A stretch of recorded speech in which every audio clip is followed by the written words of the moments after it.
Dios les bendiga. Este es el quinto estudio bíblico de la serie Crecimiento. El tema de hoy se titula La confesión de pecados. En el estudio bíblico anterior vimos la importancia de perseverar en la oración.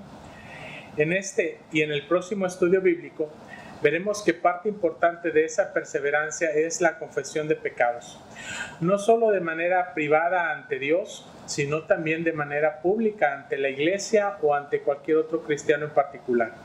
Es en la práctica de la confesión de pecados y en el perdón de los mismos que se evidencia nuestro crecimiento y madurez cristiana como hijos de Dios. En este estudio veremos algunos aspectos introductorios para enmarcar el resto de nuestro estudio sobre la confesión, y el próximo estudio trataremos algunos aspectos que nos ayudarán a llevar a la práctica la confesión de pecados. En primer lugar, veamos algunos aspectos básicos acerca de la confesión. Primero, el significado de lo que es la confesión. La Biblia usa la palabra confesar de dos maneras. Un significado es declarar la fe en o adherencia a Dios. Por ejemplo, en Hebreos capítulo 3, versículo 1, por tanto, hermanos santos, participad del llamamiento celestial, considerad al apóstol y sumo sacerdote de nuestra profesión, Cristo Jesús. El otro y más común significado de confesar, y el enfoque primario de esta lección, es reconocer la culpa delante de Dios. Esta confesión significa admitir que hemos pecado, haber transgredido, roto o desobedecido uno o más de los mandamientos o leyes de nuestro Dios. Esta palabra confesar aparece por primera vez en la Biblia en este significado en Levítico capítulo 5, versículo 5. Cuando pecare en alguna de estas cosas, confesará aquello en que pecó. Segundo, la confesión resulta en perdón. 1 Juan capítulo 1, versículo 9 nos dice: si confesamos nuestros pecados, Él es fiel y justo para perdonar nuestros pecados y limpiarnos de toda maldad. Cuando confesamos nuestros pecados, Dios nos perdona, somos purificados de nuestra injusticia, y como veremos más adelante, la confesión puede traer reconciliación con otra persona o aún con la iglesia. En tercer lugar, Cristo es el fundamento del perdón de Dios. El perdón nos es ofrecido por Dios únicamente a través de la muerte de su Hijo Jesús, como vimos en 1 Juan capítulo 1, versículo 9. ¿Por qué Dios nos perdona? Para responder a esto, echemos un vistazo a algunos textos bíblicos. Mateo capítulo 26, versículo 28. Porque esto es mi sangre del nuevo pacto, que por muchos es derramada para remisión de pecados. Romanos 10, 9. Que si confesares con tu boca que Jesús es el Señor y creyeres en tu corazón que Dios le levantó de los muertos, serás salvo. Entonces notamos que los dos significados de confesión se relacionan de esta manera. La confesión de pecados es necesaria para recibir el perdón de Dios, y que dicho perdón únicamente es posible si también confesamos a Cristo como nuestro Salvador. Y en cuarto lugar, la confesión debe estar acompañada por arrepentimiento. Esdras hace la conexión en la que la confesión es acompañada por el arrepentimiento. Ahora pues, dad gloria a Jehová Dios de vuestros padres y haced su voluntad. La determinación de obedecer a Dios, hacer su voluntad, es un cumplimiento necesario a la confesión. Hechos capítulo 3, versículo 19, deja en claro que Dios demanda arrepentimiento para recibir su perdón. Así pues, arrepentíos y convertíos, para que sean borrados vuestros pecados, para que vengan de la presencia del Señor tiempos de refrigerio. La confesión no es genuina si no va acompañada por la determinación a vivir tu vida de un modo diferente. Esto completa nuestro marco introductorio. Vamos a considerar el segundo punto en este estudio. ¿A quién y qué debemos de confesar? Primero, confiesa a Dios todos tus pecados. Puesto que son sus leyes las que hemos roto cuando pecamos, debemos confesar al legislador, a Dios mismo. Incluso cuando pecamos contra otros, el Salmo 51, versículo 4, nos recuerda que cada pecado es en última instancia contra Dios mismo. Aunque David claramente había pecado contra Betsabé, Urías y toda la nación de Israel, oró a Dios reconociendo que su pecado era en última instancia contra él. Contra ti contra ti solo he pecado y he hecho lo malo delante de tus ojos, para que seas reconocido justo en tu palabra y tenido por puro en tu juicio. Esto fluye de una comprensión bíblica del pecado. Cuando la Biblia habla de pecado, no significa mal proceder en términos morales por sí mismos. No, el pecado siempre es contra un Dios que es perfectamente santo. El pecado no es simplemente hacer algo malo, sino es rebelión contra Dios, a cuya imagen nosotros hemos sido creados. Él nos hizo como portadores de su imagen con el fin de glorificarle.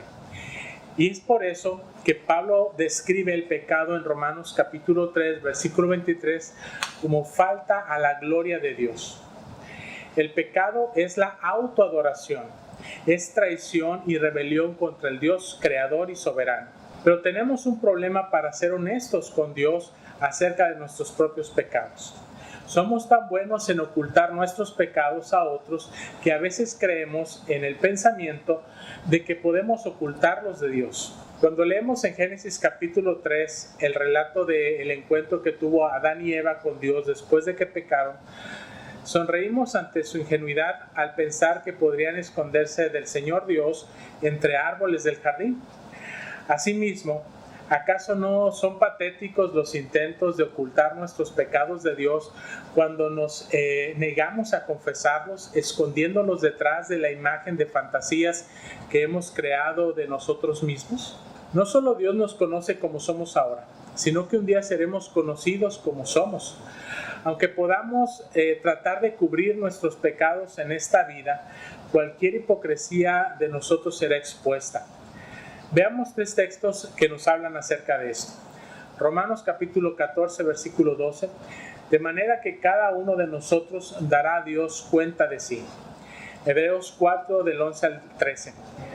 Procuremos pues entrar en aquel reposo para que ninguno caiga en semejante ejemplo de desobediencia.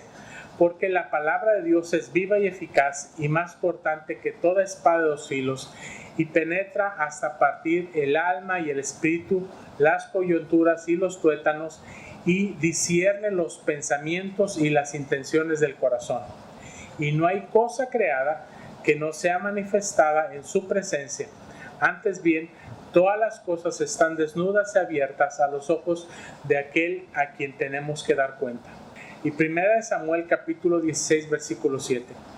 Porque Jehová no mira lo que mira el hombre, pues el hombre mira lo que está delante de sus ojos, pero Jehová mira el corazón. En segundo lugar, confiesa a otra persona tus pecados contra ella. La Biblia da gran importancia a mantener relaciones correctas con nuestros semejantes, enseñando que de otra manera es imposible tener una relación correcta con Dios. Números capítulo 5, versículos del 5 al 7 nos dicen: Además habló Jehová a Moisés, diciendo: Di a los hijos de Israel, el hombre o la mujer que cometiere alguno de estos pecados con que los hombres prevaricaron contra Jehová y delinquen, aquella persona confesará el pecado que cometió y compensará enteramente el daño, y añadirá sobre ello la quinta parte y lo dará a aquel contra quien pecó. Mateo capítulo 5 versículos del 23 al 24. Por tanto, si traes tu ofrenda al altar y allí te acuerdas de que tu hermano tiene algo contra ti, deja allí tu ofrenda delante del altar y anda y reconcíliate primero con tu hermano y entonces ven y presenta tu ofrenda. Así que confesar nuestros pecados contra otros es requerido por las Escrituras. Esto incluye a nuestros hermanos y hermanas cristianas en particular, pero no se limita solamente a ellos. Tenemos la misma obligación para con todos los demás. Tercero, confiesa tus pecados a tu iglesia. Hay 3 formas básicas de confesar nuestros pecados delante de la iglesia. Primero, participando en oraciones congregacionales de confesión. En nuestra adoración corporativa, confesamos colectivamente a Dios y a los demás nuestro pecado de comisión y omisión. Confesamos pecados contra Dios, contra nuestros hermanos y hermanas y contra nuestros vecinos también. El hacerlo como una congregación nos recuerda que todos somos pecadores dependientes de la misericordia de Dios en Jesucristo. reconociendo que cada uno de nuestros hermanos y hermanas todavía están luchando con el pecado.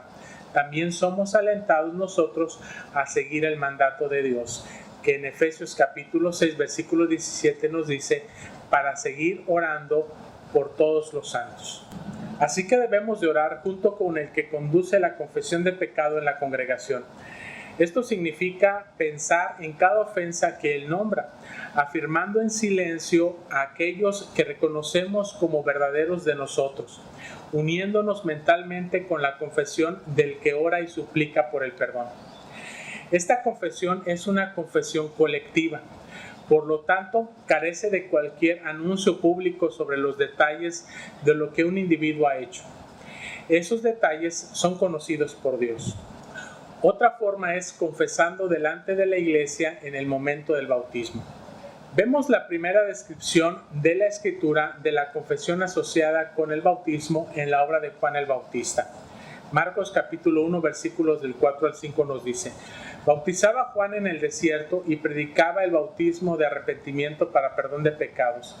Y salían a él toda la provincia de Judea y todos los de Jerusalén, y eran bautizados por él en el río Jordán, confesando sus pecados. En un bautismo cristiano de jóvenes o adultos, la persona que es bautizada hace una confesión pública de sus pecados, profesa la fe en Jesucristo como su Salvador y se compromete a seguirlo como su Señor. Otra forma es confesando tus ofensas a la iglesia si estás en disciplina. Lo que hemos estado hablando hasta ahora es realmente la confesión de pecados secretos contra Dios o pecados privados contra nuestros semejantes, pero que están siendo públicamente reconocidos por razones específicas. Hay un tercer tipo de confesión pública a tu iglesia. Estoy hablando de tener que confesar personalmente a la iglesia en conjunción con la disciplina de la iglesia por persistir deliberadamente en un pecado grave. El reconocimiento del pecado público contra la iglesia es necesario para avanzar hacia el perdón del ofensor y su restauración inmediata o futura a la iglesia. Esto podría ser requerido porque el pecado es de naturaleza escandalosa, como se dice en 1 Corintios capítulo 5, o porque el ofensor no se ha arrepentido de un pecado privado después de las súplicas del ofendido o de uno o dos hermanos, como lo estipula Mateo capítulo 18. Tan doloroso como puede ser en el momento de estar sometido a tal disciplina de la iglesia, es para el bien del ofensor, para restaurarlo a una correcta relación con Dios y con la iglesia. 2 Corintios capítulo 2, versículos del 5 al 8 nos dice: pero si alguno me ha causado tristeza, no me la ha causado a mí solo, sino en cierto modo, por no exagerar, a todos vosotros. Le basta a tal persona esta reprensión hecha por muchos. Así que, al contrario, vosotros más bien debéis perdonarle y consolarle, para que no sea consumido de demasiada tristeza. Por lo cual, os ruego que confirméis el amor para con él. Aunque tal confesión a la iglesia puede ser dolorosa, sin embargo, trae bendición a la iglesia y al individuo arrepentido. En última instancia, trae gloria a Dios, que es justo y compasivo. Finalmente, confiesa tus pecados a otro cristiano a quien deseas rendir cuentas. Santiago capítulo 5, versículo 16 nos dice: por tanto, confiesen sus pecados unos a otros y oren unos a otros para que seáis sanados. Lo que tenemos aquí es la confesión a uno o a más hermanos cristianos contra los que no hemos pecado. La Biblia no nos da reglas específicas con respecto a esto, pero este tipo de confesión es una poderosa herramienta para superar los pecados repetidos y arraigados en nuestras vidas, ya que si tu temor a Dios no es suficiente para mantenerte lejos del pecado habitual, entonces agrega ese temor, el temor a tus amigos. Así que si en tu deseo de agradar a Dios piensas hablar con alguien que te pueda ayudar, sería útil. No dudes en hacerlo. La confesión no es fácil. No queremos ser humillados por alguien que nos ve como realmente somos. Sin embargo, la iglesia no es un lugar para aquellos que se han limpiado a sí mismos. No, la iglesia es un hospital para la recuperación de los pecadores que han sido limpiados por la preciosa sangre de Cristo. Un cristiano maduro, con una comprensión sana del pecado, no te rechazará ni tratará de humillarte cuando confieses tu pecado. En su lugar, buscará alentarte a superar tu pecado mediante consejos prácticos, oración, rendición de cuentas regulares.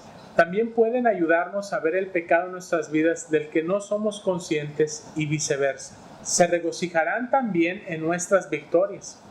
Los buenos socios de responsabilidad compartida también orarán por ellos y por sus propios conflictos con el pecado, reconociendo el poder de los mandamientos de Dios en Gálatas capítulo 6, versículos del 1 al 2. Hermanos, si alguno fuere sorprendido en alguna falta, vosotros que sois espirituales, restauradle con espíritu de mansedumbre, considerándote a ti mismo, no sea que tú también seas tentado. Sobrellevad los unos las cargas de los otros y cumplid así la ley de Cristo. Finalmente, unas breves palabras de consejo sobre la confesión a otros. Primero, la mayoría de nuestros pecados diarios no habituales pueden ser manejados adecuadamente en nuestra confesión privada a Dios. No todo pecado necesita ser confesado públicamente, sino ante Dios. Segundo, ten cuidado de confesar públicamente algo que te libera a ti, pero que le duele u ofende a alguien más en el proceso. La confesión de pecados, aún de manera pública, es primordialmente de carácter personal. Dios es el que hace juicio, justicia y misericordia. Por lo tanto, encomendemos a Él el pecado de otros.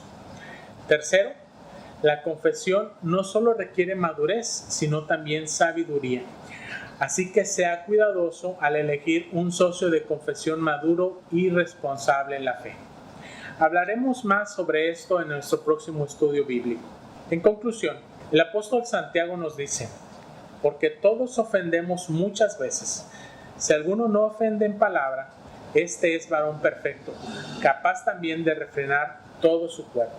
Por supuesto, Santiago dice estas cosas para que nos evaluemos y reconozcamos a nosotros mismos dentro de la categoría de ofensores, ya que todos somos pecadores de pensamientos, palabras, hechos u omisiones. Todos necesitamos de la maravillosa gracia de Dios que nos concede a través de la confesión de pecados y el perdón por medio de la fe en nuestro Señor Jesucristo, quien es el varón perfecto del cual Santiago habla. Así que si te reconoces como pecador o pecadora, si te arrepientes sinceramente de tus pecados ante Dios y confías en Jesucristo, quien pagó por ellos en la cruz, entonces recibirás la gracia necesaria no solo para ser perdonado, sino también para perdonar los pecados de otros. A través de la confesión privada o pública, según sea el caso, experimentarás el perdón, consuelo y la restauración espiritual que solo Dios puede darte, para que también puedas ayudar y consolar y restaurar la vida de otros.